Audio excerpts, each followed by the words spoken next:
The studio was dark, intimate. Just two men across a table in West Hollywood on a cold January evening.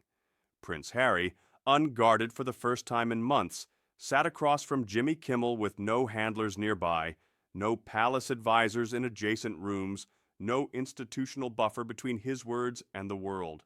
What emerged over the next 90 minutes would become the most devastating royal confession of the decade.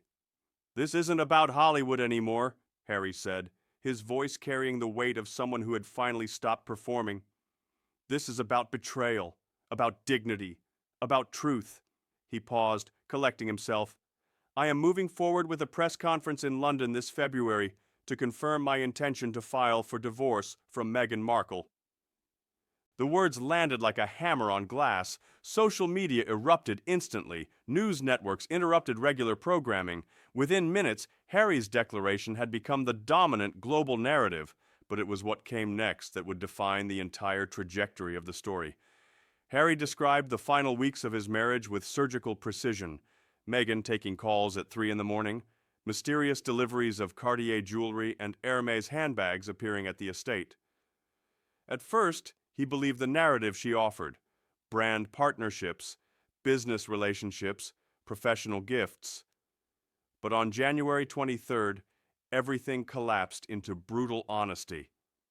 "She looked me in the eyes and told me plainly," Harry said, his hands visibly trembling.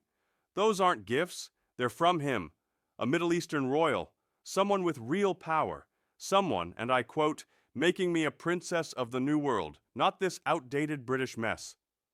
Kimmel leaned forward, clearly stunned. "Did she say his name?" "No," Harry replied, "but she said enough. She said the British monarchy was elitist, toxic, outdated. She said she was done playing Duchess for a family with no class. She said she could build something greater in the Gulf than she could ever build here." What followed was Harry's detailed account of Meghan's departure. 4 suitcases, a private jet from Burbank at 10:12 p.m., routing through Paris to Dubai, security camera footage from aviation records showing her accompanied by a man in traditional Gulf dress.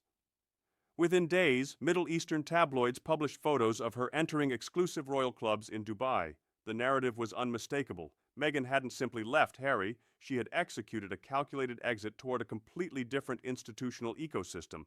But the most damaging revelations came when Harry discussed their children. His voice cracked as he described Archie parroting language he'd overheard from Meghan, mocking his father for being a prince without a kingdom, a sad royal with no relevance. Little Lilibet asking when the real prince was coming to get them. The emotional manipulation was methodical, Harry claimed, deliberate, designed to prepare the children for a future where Harry was irrelevant and Meghan was ascending. "She's rewriting them in real time," Harry said, "and I'm fighting not just for custody, but for their identity, for their understanding of who they are. Because if I don't fight now, they'll grow up thinking their father was a failure." When Kimmel asked if Harry truly believed Meghan didn't want the children, his answer was devastating in its simplicity. "She told me directly. She said I could keep them and their therapy bills. She said she didn't want to be a nanny or a therapist or a Windsor anymore. She was done with all of it." By late January, Harry's legal team, led by family law specialist James L. Stanford, had filed preliminary paperwork with Los Angeles Superior Court. The filing outlined a damning narrative: willful abandonment, emotional misconduct, breach of marital trust, Meghan's own declaration that she did not want custody of the children, Harry's request for 100% custody based on his status as primary caregiver, supported by school records, nanny testimonies, and internal communications logs spanning months. The financial dimensions of the divorce were equally brutal. The Montecito estate, purchased for $14.65 million, was now in pre-default status on its $11.8 million mortgage. Annual security costs exceeded $2.3 million. Property taxes ran over $150,000. The monthly burn rate was unsustainable without active income streams. And those streams had dried up completely. Netflix deals terminated, Spotify partnerships suspended, production companies no longer interested in Sussex content. The financial bleeding had become hemorrhagic. More damaging was what investigators discovered regarding Archwell Foundation. The nonprofit had been operating under regulatory scrutiny since late 2025. Missing quarterly filings, inconsistent donor tracking. Most troublingly, $4.2 million in bundled donations traced to Dubai-based philanthropic intermediaries, $6 million allocated to projects with no corresponding invoices, $850,000 in luxury vendor expenses, $400,000 transferred to shell corporations with no business licenses. When forensic auditors began examining the records, they found systematic financial irregularities suggesting not negligence, but deliberate misappropriation of donor funds. California Department of Justice froze the foundation's primary operating account on December 7, 2025. The state and IRS initiated formal investigations. Public donations were halted. Grant partners issued statements pausing collaboration. By January 31st, Archwell was effectively defunct, its assets frozen, its credibility destroyed. Harry's legal team argued that Meghan had diverted marital assets into personal soft power ventures under the guise of joint philanthropy. The funds raised under the Windsor legacy, they claimed, had instead been laundered into image curation, international real estate access, and lifestyle elevation. The evidence was documentary and undeniable. 3 major transfers totaling over $1.2 million to Dubai-based entities weeks before Meghan's exit, first-class Emirates flights billed to the foundation, resort accommodations labeled as cultural diplomacy engagements, a $95,000 Birkin bag purchased using a shared account debit card. Meghan's legal response came through her attorney Laura Melrose. A brief statement asserting that all expenses had been legitimate, that the foundation's work had been authentic, that Meghan denied any financial wrongdoing. But the denial rang hollow against the forensic evidence. Archwell, once positioned as a force for compassionate action, was now a case study in institutional fraud. As February approached, custody became the central legal battleground.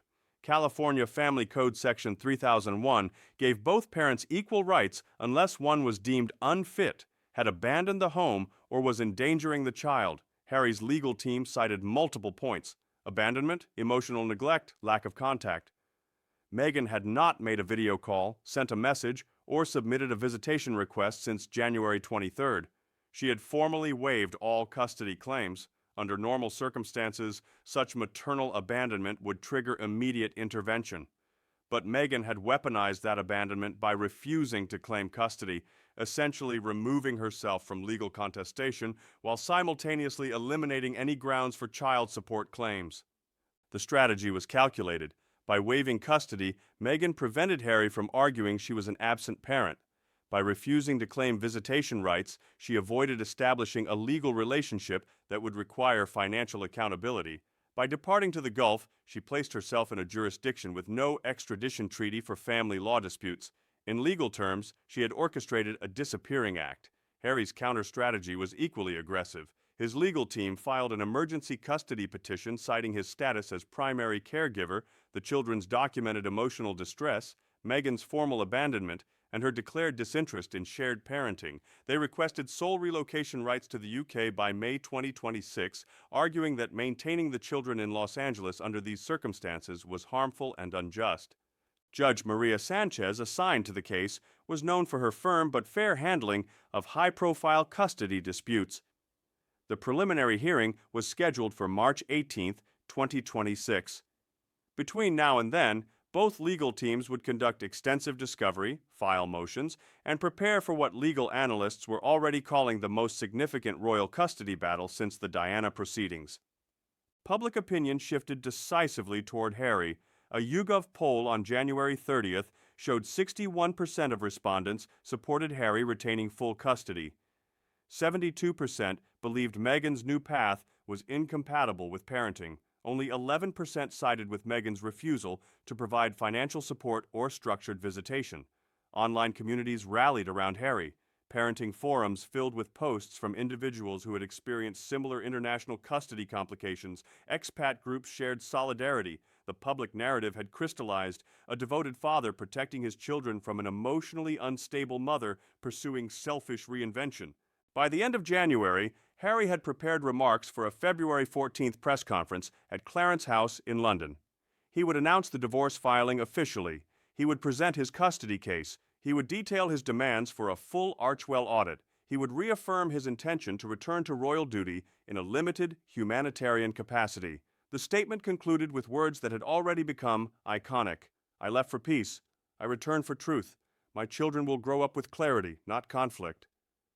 Meanwhile, Meghan remained silent from her Dubai residence in Emirates Crown Tower. Her legal team issued written rebuttals asserting her innocence of financial wrongdoing. They claimed the children deserved dual heritage and that her move to the Gulf was motivated by global service, not escape. But the statements carried no emotional weight against the documentary evidence. Archewell was suspended. Montecito faced foreclosure.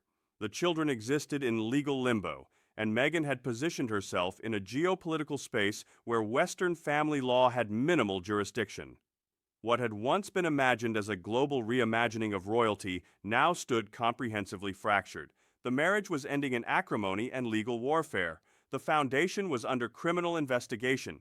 The home was collapsing into foreclosure. The children were becoming legal pawns in an international custody dispute that would likely extend for years. For Harry, the path forward required legal victories in California courts, diplomatic negotiation with the British palace, and the emotional survival of two young children caught between continents and custody claims. For Meghan, the path led deeper into Gulf circles where Western legal precedent had no authority and institutional scrutiny was negotiable. On February 1st, as the full scope of the crisis became apparent, King Charles III received briefings from multiple agencies. The palace's institutional response was measured but decisive. The Crown would not intervene directly in Harry's custody fight, but it would not oppose his return to the UK with his children if courts granted relocation. The institution understood that protecting Harry's children from further institutional chaos was more important than maintaining distance from a contentious family matter. On February 1st, as the full scope of the crisis became apparent, King Charles III received briefings from multiple agencies. The palace's institutional response was measured but decisive. The Crown would not intervene directly in Harry's custody fight, but it would not oppose his return to the UK with his children if courts granted relocation. The institution understood that protecting Harry's children from further institutional chaos was more important than maintaining distance from a contentious family matter. Princess Anne was more direct in her support. She instructed palace aides to prepare Highgrove House, a royal residence in Gloucestershire, for potential occupancy by Harry and the children pending permanent arrangements. The gesture was unmistakable. The institution was signaling that Harry's path home remained open, that his children would be protected under royal protection protocols, that institutional exile was not permanent. But the palace's measured response masked deeper institutional anxiety. Meghan's pivot toward Gulf royal circles represented something unprecedented, a former royal consort leveraging her connection to the crown while simultaneously distancing herself from Western accountability frameworks. She was, in effect, creating a parallel monarchy narrative in a jurisdiction where transparency and institutional oversight were optional. By early February, intelligence briefings suggested Meghan had already begun formal discussions with Gulf diplomatic circles about establishing a philanthropic platform under direct royal patronage. The proposed venture, tentatively called the Sapphire Crescent Initiative, would position her as a bridge between Western women's empowerment discourse and Gulf cultural traditionalism. She would be supported by private capital, protected by diplomatic immunity protocols, and positioned as an institutional royal in a context where her past contradictions became irrelevant. For the palace, this represented a fundamental threat. Meghan would continue using her royal associations, her access to institutional networks, and her connection to the children as leverage while operating in jurisdictions where traditional royal accountability did not apply. She had essentially created an escape hatch from all institutional and legal consequences. Harry understood this intuitively, which is why his podcast appearance wasn't simply emotional confession. It was strategic positioning. By speaking publicly, by establishing the narrative first, by positioning himself as the wronged party fighting for his children's well-being, he was reclaiming control of the institutional narrative before Meghan could reposition herself as a victim of royal toxicity. The February 14th press conference became even more significant in this context. Harry wasn't simply announcing a divorce, he was making a statement about institutional choice. The palace would have to choose. Did it support the member of the family who had attempted to work within institutional frameworks, even if imperfectly? Or did it enable the member who was attempting to leverage institutional connections while operating outside institutional accountability? As February began, legal filings accelerated. Harry's team submitted the relocation motion requesting that Archie and Lilibet be permitted to move to the UK by May 2026. They filed supplementary documentation detailing Meghan's formal abandonment, her refusal of custody, her financial misconduct through Archewell, and her declared intent to establish a new life in the Gulf divorced from her children's welfare. Meghan's legal team, meanwhile, attempted damage control through procedural motions. They requested extensions. They filed objections to discovery requests. They attempted to seal certain financial documents, arguing privacy concerns. But each procedural move only reinforced the narrative that they were fighting to prevent full disclosure rather than defending against substantive allegations. By mid-February, media coverage had shifted entirely. Initial shock about the divorce had given way to detailed forensic analysis of Archewell's financial irregularities. Investigative journalists were publishing detailed timelines of Meghan's Dubai contacts. Financial analysts were mapping the asset transfer patterns. Legal commentators were dissecting the custody implications. The narrative was no longer about a royal marriage ending. It was about institutional betrayal, financial fraud, and a former consort attempting to escape accountability through geopolitical relocation. Harry's February 14th press conference proceeded exactly as planned. Standing outside Clarence House in morning light, flanked by UK legal counsel and palace aides, he announced the divorce filing with emotional precision. He detailed his commitment to co-parenting before Meghan's abandonment made that impossible. He presented evidence of his status as primary caregiver. He called for a full public audit of Archewell. He declared his intention to return to royal duty in a humanitarian capacity focused on veteran support and mental health advocacy. The closing statement, delivered with visible emotion, crystallized everything. I left the institution seeking peace. I returned to it seeking truth. Not for myself, but for my children. They deserve to grow up knowing their father fought for clarity rather than accepting convenient lies. They deserve to inherit a legacy rooted in integrity, not illusion. The press conference was broadcast globally. Within hours, it had become the most watched royal statement since King Charles's coronation. Public support for Harry solidified at over 70%. Commentary universally emphasized his courage, his devotion to his children, his dignified handling of profound betrayal. Meghan's response came through written statement rather than public appearance. A brief assertion that she wished Harry well, that she would comply with all legal processes, that she was focused on her own evolution and spiritual journey. The statement was diplomatically crafted, but emotionally hollow. To observers, it read as calculated distance rather than genuine sentiment. By late February, the broader institutional implications became unavoidable.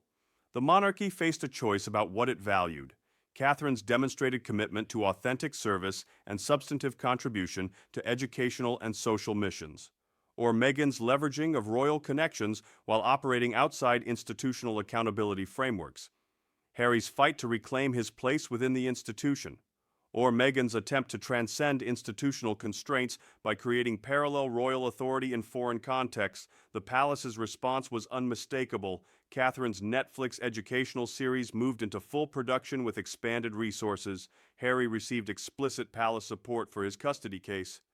Meghan received institutional silence, the kind of silence that signaled complete abandonment. By early March, as the preliminary custody hearing approached, Harry's legal team had accumulated overwhelming documentary evidence: school records showing his presence at every appointment, nanny testimonies detailing his daily involvement in childcare, medical documentation of Meghan's absence from pediatric appointments since January, financial records showing his personal expenditure on the children's education and wellness, communications logs proving Meghan's lack of contact since her departure. In contrast, Meghan's defense relied primarily on procedural arguments and character testimony. Her legal team argued that wealth inequality between the parents was irrelevant, that her career advancement opportunities justified relocation, that international custody arrangements could be structured to serve the children's interests despite geographic separation. But none of these arguments addressed the fundamental reality. Meghan had voluntarily abandoned her children and declared she did not want custody or financial responsibility for them. Judge Sanchez was known for prioritizing children's welfare above all other considerations.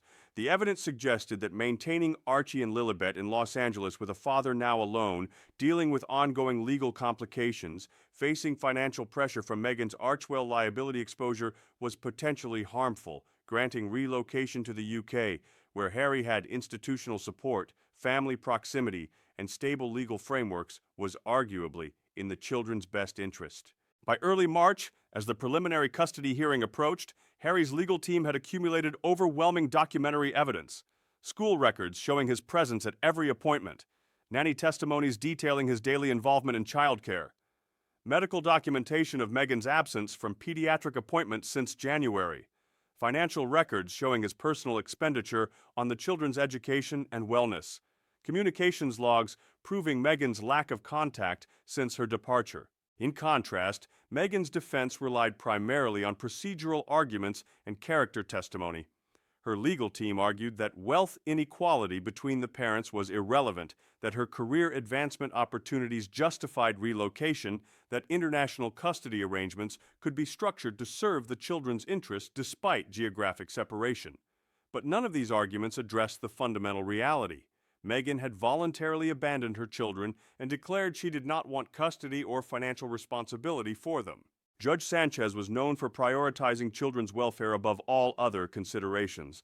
The evidence suggested that maintaining Archie and Lilibet in Los Angeles with a father now alone, dealing with ongoing legal complications, facing financial pressure from Meghan's Archwell liability exposure was potentially harmful, granting relocation to the UK, where Harry had institutional support, family proximity, and stable legal frameworks, was arguably in the children's best interest. On March 18, 2026, the preliminary custody hearing commenced in Los Angeles County Superior Court, Division 7C. Harry appeared in person, composed but visibly emotional. Meghan appeared via video link from Dubai, her expression carefully neutral, her legal team positioned protectively around her camera frame. For 6 hours, testimony was presented. Nannies described Harry's daily presence and Meghan's increasing emotional distance. Teachers detailed his involvement in school decisions. Medical professionals testified about his advocacy for the children's mental health needs. A child psychologist, retained by Harry's team, presented evidence suggesting that parental abandonment, if unaddressed, could cause lasting developmental trauma to young children. Meghan's legal team presented character witnesses describing her philanthropic commitments and her stated desire for spiritual evolution, but these testimonies felt disconnected from the core issue. Nobody disputed that Meghan was intelligent, accomplished, or capable of meaningful work. The question was whether that capability absolved her of parental responsibility for 2 young children she had created and then voluntarily abandoned. Judge Sanchez's preliminary ruling came on March 25th. The court found sufficient evidence to grant Harry temporary sole custody pending final arbitration. It authorized relocation to the United Kingdom effective May 1, 2026, contingent on Harry establishing stable housing and confirming ongoing schooling arrangements. It ordered a comprehensive financial audit of all marital assets, including Archwell records, to determine accurate division calculations. It also noted that Meghan's formal waiver of custody and financial responsibility did not automatically absolve her of legal obligations, and that financial arbitration would proceed regardless of her stated preferences. The ruling was a decisive victory for Harry, but its broader implications resonated far beyond custody calculations. The court had essentially validated Harry's narrative. Meghan had abandoned her children. She had misappropriated marital funds through Archwell. She had positioned herself outside institutional accountability frameworks, and the consequences would be legal, financial, and reputational. By early April, Harry had located a property in Surrey, approximately 40 miles outside London. A modest Georgian estate with enough land for the children to play freely, stable housing for staff, and proximity to good schools. The price was £3.2 million. Using his projected equity from the Montecito property sale and Palace-facilitated financing through institutional banking channels, he was able to secure the purchase without excessive financial strain. More significantly, the Palace formally offered him a position as patron of the Sussex Foundation, a new charitable entity focused on veteran mental health support and childhood trauma recovery. It wasn't a working royal title, but it was institutional recognition. It was the crown saying that Harry's path back was legitimate, that his desire to serve remained valued, that his children's welfare was the institution's concern. Meghan's response to the custody ruling came through a Dubai-based publicist, a carefully worded statement asserting that she accepted the court's decision, that she wished Harry and the children well, that she was committed to her new philanthropic mission in the Gulf. The statement contained no emotion, no assertion of maternal love, no suggestion of future contact with Archie and Lilibet. It read like a legal acknowledgement of defeat rather than a mother accepting temporary separation from her children. By May 1st, as Harry prepared for relocation, the broader institutional narrative had crystallized completely. One royal consort had chosen authentic service and substantive contribution to social missions. She was being recognized with expanded educational platforms and institutional support. Another royal consort had chosen transactional leveraging of institutional connections while operating outside accountability frameworks. She was experiencing complete institutional abandonment and legal exposure. Harry's final public statement before departing Los Angeles was delivered at LAX Airport on May 1, 2026. Standing with Archie and Lilibet beside him, flanked by security personnel, he addressed assembled media with quiet dignity. "I am taking my children home, not to a palace, but to a life grounded in truth, stability, and genuine care. Whatever challenges lie ahead, we face them together, as a family, in a place where we can heal." As his plane departed for London, carrying two young royals who had experienced profound institutional chaos, the full scope of the Sussex-Markle era had become undeniable.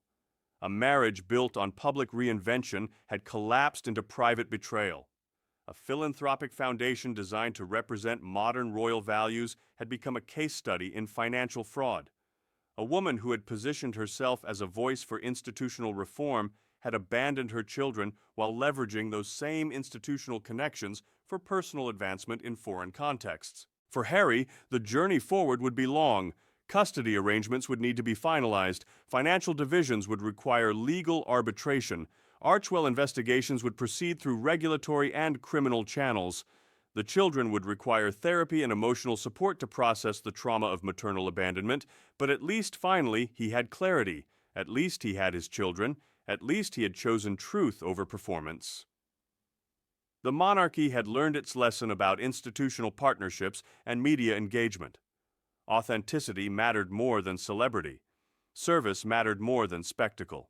And protecting vulnerable members, particularly children, mattered more than maintaining institutional distance from family crises. As the plane crossed the Atlantic, carrying a father and two young royals toward whatever future awaited, the final chapter of the Sussex saga was written not in tabloid headlines or social media discourse, but in custody rulings, financial audits, and the quiet dignity of a man choosing to protect his children over maintaining institutional appearance.